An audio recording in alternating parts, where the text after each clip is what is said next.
Hello student, good morning. कल आप लोगों ने पढ़ा था उत्पादन की आवश्यकताएं, यानी उत्पादन के लिए कौन कौन सी आवश्यकताएं होती हैं। आज जानेंगे पालमपुर गांव में भूमि का वितरण, यानी पालमपुर जो गांव है उसमें भूमि का वितरण किस प्रकार है और कितना। जो पालमपुर गांव है उसमें जो परिवार हैं उन परिवारों की संख्या है 450, जिसमें 100 परिवार के पास भूमि नहीं है और 240 परिवार के पास भूमि है। किंतु जो गांव के आधे से ज़्यादा क्षेत्रफल में बड़े आकार के प्लाट हैं, पालमपुर गांव में मझोले और बड़े किसानों के 60 परिवार हैं। जो 60 परिवार हैं उनमें 2 हेक्टेयर से अधिक भूमि है उनके पास। इसके अतिरिक्त कुछ बड़े किसान हैं जिनके पास 10 हेक्टेयर या इससे अधिक भूमि है। दूसरा है श्रम व्यवस्था। भूमि उत्पादन के बाद जो दूसरा प्रमुख कारक है वह है श्रम। कृषि कार्य के लिए, अगर कृषि कार्य करना है तो उसके लिए अधिक श्रम की आवश्यकता होती है, जिसमें छोटे किसान अपने परिवार की सहायता से खेती करते हैं और जो बड़े किसान होते हैं वह खेती के लिए दूसरे पर निर्भर होते हैं। जैसे मजदूरी, यानी मजदूर रख कर के काम करवाते हैं। खेतों में काम कराने के लिए यानी मजदूर रखते हैं, और ये जो मजदूर होते हैं उनके पास भूमि नहीं होते, यानी भूमिहीन होते हैं, या फिर बहुत छोटे प्लाटों में खेती करने वाले परिवार से आते हैं। खेतों में काम करने के लिए श्रमिकों द्वारा उगाई गई फसल पर उनका कोई अधिकार नहीं होता। यानी जो श्रमिक होते हैं, मजदूर होते हैं, खेतों पे काम करते हैं, फसल तो उगाते हैं, लेकिन उन फसलों पर उनका कोई अधिकार नहीं होता है, बल्कि उन किसानों द्वारा मजदूरी मिलती है जिनके लिए वे काम करते हैं।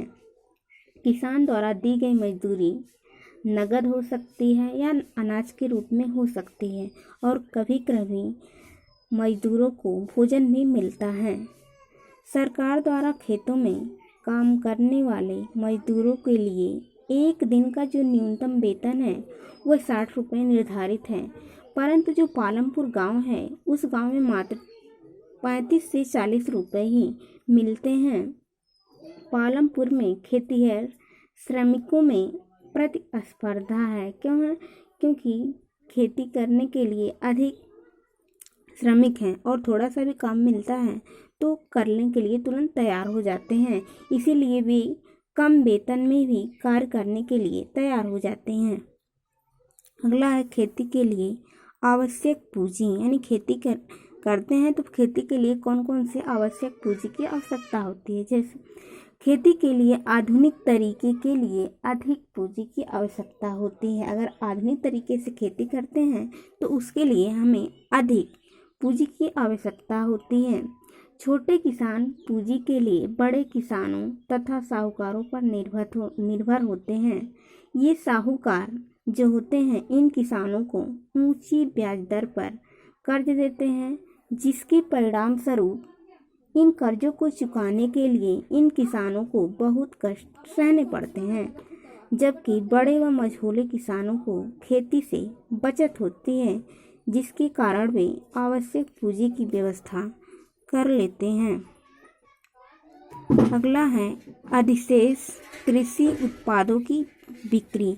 अधिशेष कृषि उत्पादों की बिक्री किसानों द्वारा गेहूं का उत्पादन करके अपने परिवार के उपभोग के लिए रख लिया जाता है। यानी जब किसान जो होते हैं गेहूं का उत्पादन करते हैं तो अपने जो परिवार का उपभोग होता है यानी खाने के लिए वह टोटल पहले रख लेते हैं, और जो बचता है यानी शेष गेहूँ वह किसानों द्वारा बिक्री कर दी जाती है, यानी बेच देते हैं। छोटे किसानों के पास बहुत कम गेहूँ होता है क्योंकि उनका जो उत्पादन होता है वह कम होता है, तथा वे उत्पादन का एक बड़ा भाग अपने परिवार के उपभोग के लिए रख लेते हैं। यानी जो भी फसल होती है उसमें से पहले अपने परिवार के लिए रख लेते हैं। इसी कारण मझोले और बड़े किसान द्वारा ही बाजार में गेहूं की बिक्री की जाती है।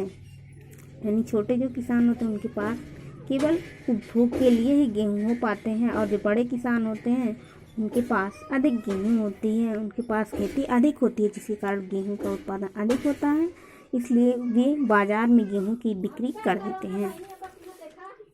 बड़े और मझोले किसान अपनी कमाई का हिस्सा बैंक के अपने खाते में जमा कर देते हैं, जिसका उपयोग वे बाद में छोटे किसानों को कर्ज देने के रूप में करते हैं। यानी जो पैसा मिलता है उसको ले जा कर के बैंक में जमा कर देते हैं, और जब छोटे किसान उनसे कर्ज लेने आते हैं, पैसा लेने आते हैं, तो वही पैसा वो एक कर्ज के रूप में दे देते हैं।